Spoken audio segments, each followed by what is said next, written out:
Apa sih sebenarnya endgame atau babak akhir buat Asia Tenggara? Nah, dalam pembahasan kali ini, kita bakal bedah visi strategis dari Gita Wirjawan. Beliau ini kan mantan Menteri Perdagangan Indonesia, dan pandangannya soal masa depan kawasan kita tuh tajam banget. Oke, coba lihat angka ini. 0,27%.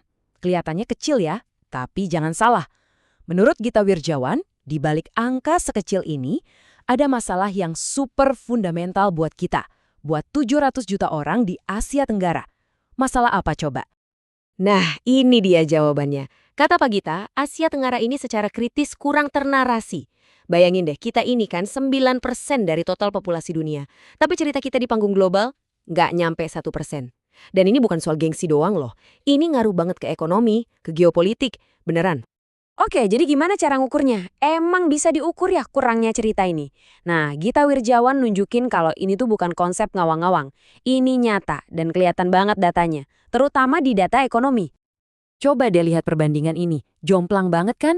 Di Uni Eropa, perdagangan antar negara mereka sendiri itu sampai 63%, gede banget. ASEAN cuma 23%. Buat Pak Gita, ini bukti kalau kita tuh nggak ngobrol satu sama lain. Ketemu sih sering, salaman, foto-foto, tapi habis itu ya udah, nggak ada cerita, nggak ada dagang yang bener-bener dalam. Simpelnya, narasi lemah, ya ekonominya juga lemah. Oke, masalahnya udah jelas, kurang narasi. Terus solusinya gimana? Ya jelas, kita harus mulai dari situ kan? Nah, pendekatan Pak Gita ini menarik banget. Dia bilang, seni cerita atau storytelling itu bukan bakat dari lahir, itu ilmu, sesuatu yang bisa dipelajari, dilatih, dan butuh disiplin. Dan ini bukan cuma teori loh, ini dari pengalaman dia sendiri.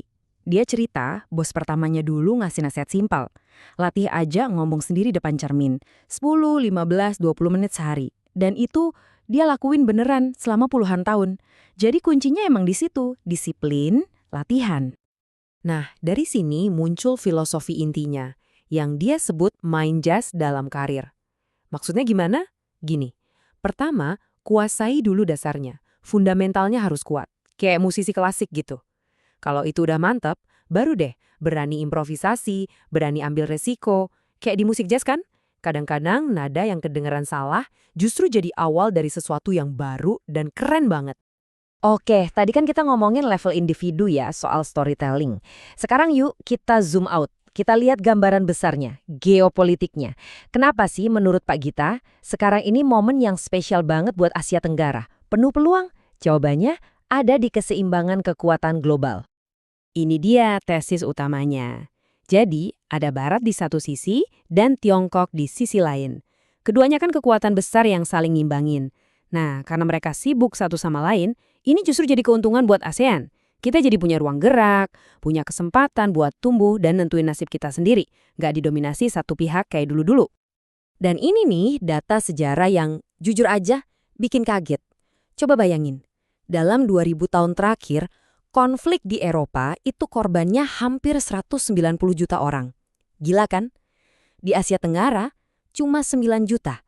Ini bukti kalau DNA kita tuh sebenarnya damai. Kita punya kemampuan unik buat nyerap macam-macam pengaruh dari luar, tapi nggak sampai hancur. Oke, pertanyaannya jadi logis kan? Kalau fondasi kita dari luar dan dari sejarah sekuat itu, kenapa kita kayaknya belum maksimal ya? Kok belum jadi raksasa beneran? Nah, jawabannya ternyata ada di dalam. Masalahnya itu masalah internal kita sendiri. Nah, ngomongin masalah internal, Pak Gita nggak cuma nunjuk masalahnya doang, dia juga nawarin solusi. Dan solusinya ini berani dan konkret banget. Bukan cuma teori, tapi bener-bener resep praktis buat ngeberesin masalah divergensi ini dan ngebuka potensi kita. Dan ini dia, masalah internal terbesar kita, divergensi pendidikan. Lihat aja data skor PISA ini, kesenjangannya luar biasa jauh. Singapura nomor 1 dunia, sementara Indonesia di posisi 69, Kamboja malah paling bontot. Kata Pak Gita, nggak mungkin kita bisa maju bareng sebagai satu kawasan kalau kemampuan berpikir kita aja jaraknya sejauh ini. Lihat data tadi, pasti langsung kepikiran kan? Terus gimana dong cara nutupin gap sebesar itu? Kalau pakai cara biasa, ngejarnya bisa puluhan tahun. Lama banget. Nah, disinilah jawaban Pak Gita jadi radikal dan provokatif. Solusi pertamanya, tiru aja apa yang udah berhasil. Simpel kan, tapi radikal. Intinya, pragmatis aja. Ngapain kita bikin semuanya dari nol, pusing-pusing, kalau udah ada contoh yang sukses? Dia spesifik banget nyaranin, ya udah, negara-negara ASEAN tiru aja model pendidikan Singapura. Udah terbukti berhasil kok. Jadi, resepnya ada 2. Pertama, soal pendidikan. Udah singkirin dulu ego nasional masing-masing. Bikin satu standar kurikulum buat se-ASEAN. Yang niru dari yang terbaik, contohnya Singapura. Kedua, jangan nunggu lama. Impor talenta-talenta terbaik dari seluruh dunia. Bajak mereka buat mempercepat transfer ilmunya ke sini. Sekarang juga. Nah, kutipan ini ngejelasin banget kenapa strateginya harus kayak gitu. Pragmatis dan mendesak. Karena gini, kalau kita nunggu generasi baru terdidik dari sistem baru, itu butuh waktu puluhan tahun. Tapi kalau kita datangin ahlinya langsung dari luar negeri, dampaknya bisa kerasa jauh lebih cepat. Pada akhirnya, semua ini balik lagi ke titik awal kita, ke soal narasi. Jadi, apa sih endgame yang ideal buat Asia Tenggara menurut Pak Gita? Babak akhirnya tuh kayak gimana? Jawabannya, ternyata bukan soal ekonomi, bukan soal gedung tinggi, tapi soal kekuatan cerita. Dan ini dia visinya, keren banget. Endgame-nya itu bukan saat satu negara jadi jagoan sendirian. Bukan. Tapi saat setiap negara di ASEAN, mau itu Laos, Myanmar, Indonesia, Brunei, semuanya punya 5 aja storyteller kelas dunia. Orang-orang yang suaranya didengerin dan dihargai di panggung global.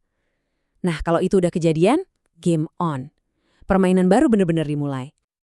Pembahasan ini pun ditutup dengan sebuah tantangan. Karena visi sebesar ini gak mungkin terwujud kalau gak ada orang-orang yang berani maju dan bercerita.